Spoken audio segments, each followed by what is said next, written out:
Hey everyone, we've been running into the issue of our little dog getting up into our stairs, which is where the carpet begins in our home, and just makes us mess, you know, puppy stuff. So our goal is to make this little girl, Zella. Yep, that's the evil one, to not get up our stairs. So we tried this, obviously turned horrible. These used to be connected, we just put stuff to block it, but there used to be a command hook on the top and the bottom, and they didn't stick.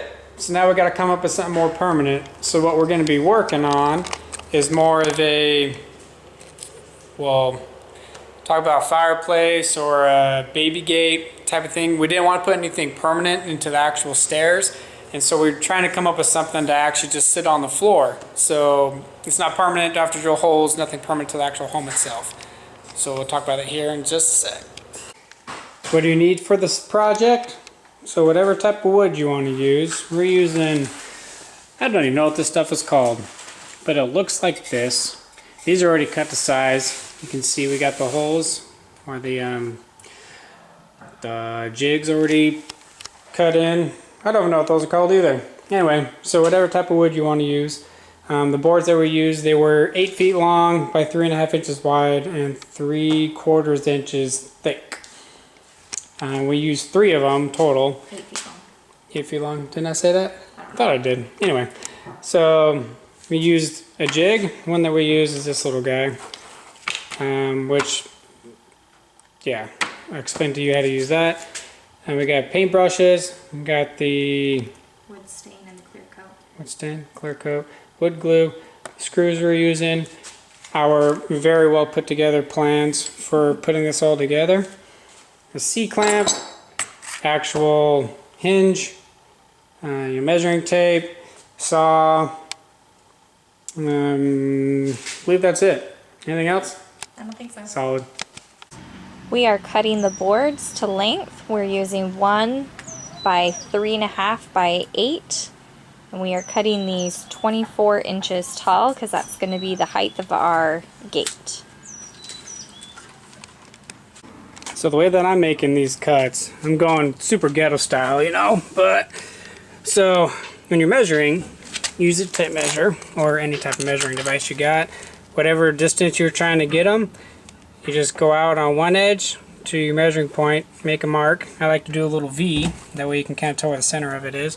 And then you do the same thing on the opposite end essentially. Make another little V and then you just draw a line between them, so that way you have a guide for your cutting. If you're drawing the line, just use some type of straight. You can use a ruler. I got this little metal bar that's with my saw. So you just draw the center line going across, and then I don't want to set up my sawhorses and such, so I'm being a little sketchy. I'm just going inside my little groove on my cement here. So I have to line up the cement with the groove, or the line rather, and I set my saw depth as far as how far it goes past the edge of the stop or base plate or whatever it's called. And that way it's not going to go down too deep, so it actually just cuts straight through. So the blade goes down to the groove a little bit, and I just drop along. Alright, so with my high-speed ghetto-fied drilling inside this, well, not drilling, sawing inside the cement, got my pieces ready to go. So this is scrap, so don't worry about that. But the measurements that we were doing, we got the 15s, the 24s, and the 14s, 4 of each. It's the size of our stairs and whatnot. Depending on, you know, if you're looking at building something like this, you're gonna have a different measurements and such, just for the actual space you're trying to fill. If you have any questions on that, you know, let us know. We can definitely try to help you out. We are not experts at this. This is the first time that we've ever tried building something like this, so you get to feel our pain and hopefully learn from our mistakes.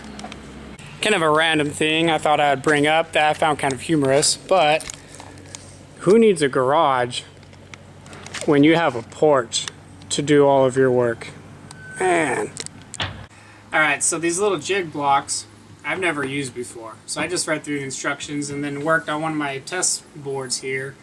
And basically, easiest way to do it, on the bottom, you got these little measurement lines with a line.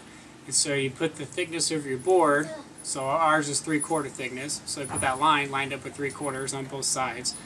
And then on the actual drill bit itself, on the box, you have a little stopper on the drill bit. So this little stopper, while this bit is sitting inside this little case it came in, it has little measurements along this section of it as well. So you just line it up with 3/4 as well. So same thing. It's got a little Allen key that came with the kit as well to actually tighten it onto the bit. So that way you only go down that far. The easiest way to do it, and what I did, you put it on the board wherever you want it, and then you can buy these little clamps that, you know, some special tool or whatever to actually clamp it to the board. That dang little tool is like 40 bucks or something silly. So I already had these C-clamps laying around, so I just ghetto rigged it. It's my style, right? And so all I did was just lined it up like that, and I tightened it down, right? So it's sitting like that. Zella, The get back dog's here. running away. And then with the actual drilling, you just go in through these holes, you know, drill, drill, drill, drill, drill, drill. Just, you know, start off nice and slow, just so your board or your hand or something doesn't go flying. And then once you get up and smooth around it, you just pull it back out, pull it off, and then you're ended up with the nice little holes. And you got the 2 little tips here, so the screws will go down nice and smooth and be all flush and plush and beautiful. That's a little demo time for everything I was talking about. So I got it clamped on like I was referring to. I just slide the bit in, kind of get it nice and in there, and then just start off slow.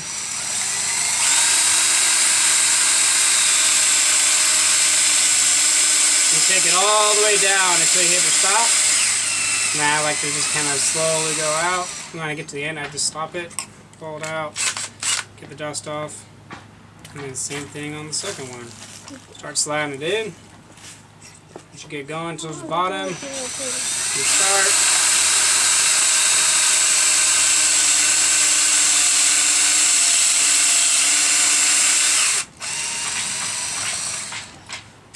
Voila. Giving Maylee a try. Oh, excellent How form. tight does this need to be? Good and snug. You don't want it to be able to move while you're drilling it, so. I think it's good. Then let it rip. Alright, walk me through this. What do I do? Slide it in a little bit. You know what's up. How far? And then to start it going. Do I hold here? You don't have to. I guess you can if you want to. You want your speed to be going before you hit the wood. Oh. Give her gas. More gas. More gas. Which way? Drilling or pushing? Drilling or pushing? Drilling. Like, squeeze the trigger. More gas. Okay, now when I pull out, what do I do? Do I drill it or do I just pull out? Do I need to reverse it? I generally like to drill it. Do I need to reverse it? No. So just push the trigger and pull it out? Yeah, just a little bit. Oh, excellent form. That was a nice pull out. Dang. She crushed it. Look how awesome that is. So good. She's going to do another one. Oh, I was setting this. This is them. We got them laid out. Just preparing to actually put it all together. Make sure we have all the pieces and such. Gonna have 2 5/8 inches gap in between each post. So that's what Maylee's currently measuring out to put in. You can help me. We got Tyler out here now to help us as well. No, that's good. Do you know where 2 5/8 is? So yeah, 1 plank, 2 plank, 2 5/8. Oh, excellent form. Excellent form. We're sanding off all the little rough edges. And we're just using some 180, Yeah. 120, 180. 180. The 180 grit. And just sanding down all the rough edges. So you can see, you know, you got That was sanded. smooth-ish. And then you got rough. That's all we're doing. Cleaning it up a little bit just so it comes together easier. Once it's all finally actually all connected to whatnot, then we'll sand it again just to really smooth it out before we actually stain it. Oh man, see those big old gaping holes going through? I think they're supposed to be attached to something. Oh, probably this guy. Got a little rambunctious on this. So I gotta cut 2 new boards, but we got this extra, so that's nice. One thing to note while we've been putting this together, make sure when you're doing your cuts, I mean obviously I was going a little quick and rambunctious, but when you're doing the cuts, make sure you do straight cuts. Some of my boards are a little bit angled, and so when they butt up next to each other, they're not straight, if that makes sense. So just take a little bit of time, make sure you do straight cuts, and if they're not straight, then you can sand them down or do an extra little cut or whatever is needed to actually straighten them out. I'm putting these together here. I'm going to put some glue on the edge here, and I spread it out, make it even. Just a little bit of glue. And then I just use some old cardboard. You could use a finger or whatever if you feel like getting dirty. You just spread it out to make a nice even amount on the edge. Gotta stay clean. It's not how good the work is, it's how good you look while you're doing it. And how good you look when you're actually done. You can't be dirty. That's the fun part.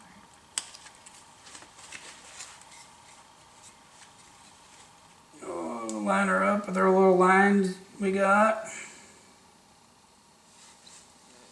Now putting these actual screws in, I have my drill set all the way down to a 2.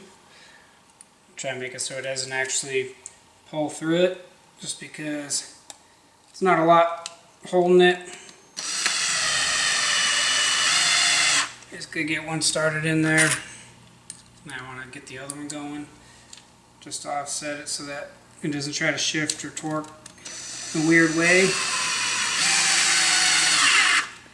Once that one starts to get a little bit snug, I like to go to the other side. Get it to click.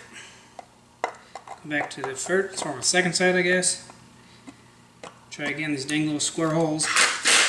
Get it to click. Oh voila. Set up. On to the next piece. There's half. Man, it might be a little crooked here and there, but you know what? That just adds character. There was love and time put into this thing. Got these old pieces. I still need to cut new ones. Yeah, that's a kind of a bummer deal. Alright, got those new boards cut, got the second one put together.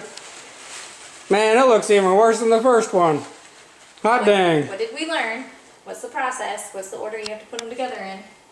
So, you need to make sure you cut them straight. Yeah, 90-degree angles. 90-degree angles, so use a guide or something. Don't freehand it, unless you're freaking amazing, which I am not.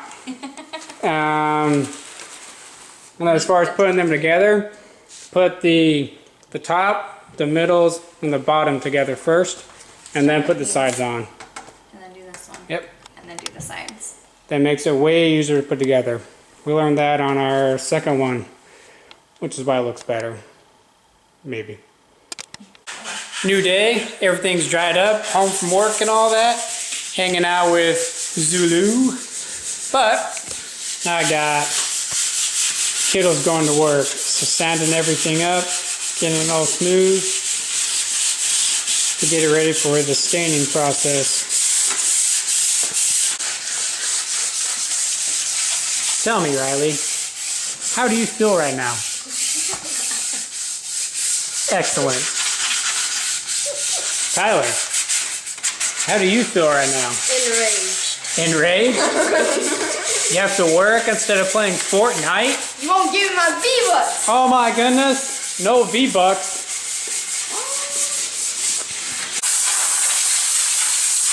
Quick compressor spray down to get the dust off prior to the actual applying of the stain. I'm very enthused.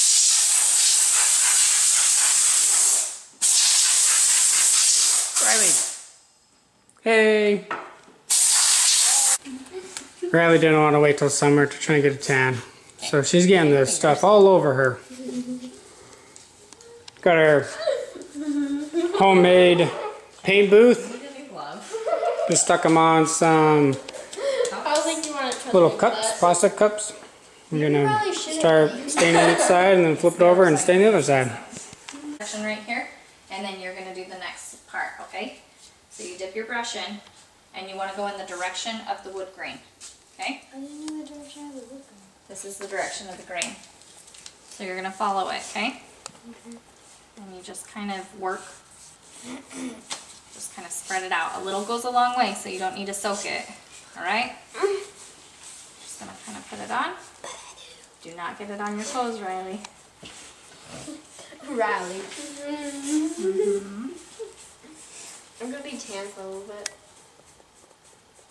You're just not patient enough to wait until summer. Okay. And then you can just put this down, and then you're just wiping it off. All the excess stuff. You have all the extra, okay? Oh, cool. And that's what it's gonna look like when it's all done. If you want it darker, you do more than one coat. We only wanted that though. Yep. So you don't want to put too much on, or it's gonna go too dark. Hold on, I got lines. You want it to be really thin because you're wiping a bunch of it off. Riley, why don't you come behind him and wipe, and you keep going, working around. So you have enough on your paintbrush to keep going to the next leg. So you gotta push a little harder. Yep, knocking it off the support. Make sure you get this too, because this is a second coat on that little section. We're gonna have to move it. I changed the paper I towel. don't have enough. No, you've got plenty.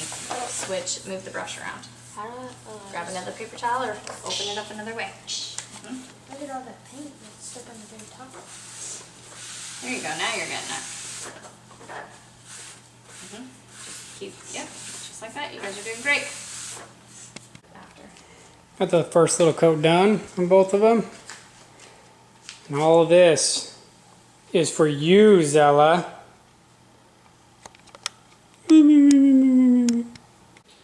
Alright, with the staining complete, this is what it came out to. Now if you want, you can put on the, what's this stuff called?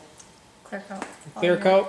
The clear coat, it would actually give it a little bit of a gloss, and it would also kind of waterproof it if you wanted to use it outdoors or in water in some type of form or fashion. It's going at the bottom of our stairs, so we didn't care about that. And we want it to be kind of a more duller look, I think, just to make it match the house better. So we're just throwing the hinges on and gonna give her a test run. Once it was dry, just lined them up on the ground, screwed the actual hinges in. And I put the hinge part on the top so there's no gap in between the boards, and that way we can fold the boards flat against each other for storage if you don't want to keep them out for anything along those lines. With the hinges, you can drill the little pilot holes before putting the screws in to prevent wood splitting. These hinges that we used, they were so small with the little screws that I didn't worry about drilling the pilot holes. So I just lined them up, basically lined up the hinge with the actual cracks in the board. And go nice and slow, constant pressure with the actual screwing, and they just go right on. We had some felt padding laying around from the little kit that we bought when we moved into the house to actually put on all of our other furniture. So we're just cutting pieces to the right size to go on the bottoms. So that one there, those two there, and that one. Just cut them to size, and then we're gonna stick them on and go set it up and see if the bees can get through. Zella. So it fits nicely for what we're doing with the actual size we're going for. Matches pretty well with everything here. Got the little felt pads on the bottom. You can see them down in there. Which if you don't have hardwood floors or something, then you don't need to worry about that aspect of it. But this little one cannot get up in there, which is the whole idea. Alright, quick recap of that little project that we hit or miss on. So, again, the stuff that you need for it is a screwdriver, a saw, that could be a circular saw, chop saw, a hand saw if you feel like getting crazy. If you're not using a chop saw and you're using a circular saw, make sure you have a guide. Just something to give you those straight cuts, 90 degrees. Obviously a pencil, measuring tape, to get the, or measuring, ruler or something, I guess would work too, just to get the actual distances that you want for the size you're looking for. The hinges that we used are the 2-inch decorative hinges. We just picked all the stuff we picked up at Home Depot. So, I mean, you could go Lowe's, Home Depot, any hardware store. I'm sure you can get it. The stain we used Kano, I think it was Kano, if I remember the name of it. We ended up not using the, oh shoot, I forgot the name of it, that clear coat, there you go. A foam brush, I think we had the little 2-inch ones. And sandpaper we used, it's 120 grit. I mean, you can use whatever grit you want to use as far as how rough or how smooth you're trying to get, whatever you're working on. And then gloves, while you're staining, I mean, you don't have to. It's recommended for sure, because if you get stain on your hands, it doesn't like to come out. So we use the gloves. And then, the optional stuff you can have, shop and paper towels. So I covered my garage floor underneath where we were painting, staining and whatnot to just protect the floor. And then as far as while you're staining, because you're going to stain it, kind of like you saw in the other section of the video, but you're going to paint it on essentially and then wipe off the excess. The more that you leave on, the darker it gets. It's better just to do a coat, wipe it off, and then once you let that dry, if you want it to become darker, and it takes, I don't know, an hour to dry those layers thoroughly, but once you got that layer done, then you can paint another layer to make it darker. If you want a darker, lighter, you just kind of go throughout the steps, one layer at a time. Plastic cups we use, just a little, I don't know, beer pong cups, I guess, whatever they're called, the solo cups, there you go. And we just use those so you can set it up. Doesn't matter if stain and whatnot gets on them, because you just throw them away when you're done, or recycle them. There you go, gotta save the world. And the furniture felt pads, that just depends where you're putting it, whether it's on carpet, tile, hardwood floors, laminate flooring, any of that type of stuff, just depending on if you're trying to protect something. And yeah, thanks for watching. Hope you guys enjoyed it. Of course, like, subscribe, all that good stuff. It makes it feel like we're being appreciative just for the little mix-ups, random projects that we're doing for you guys. Take it easy.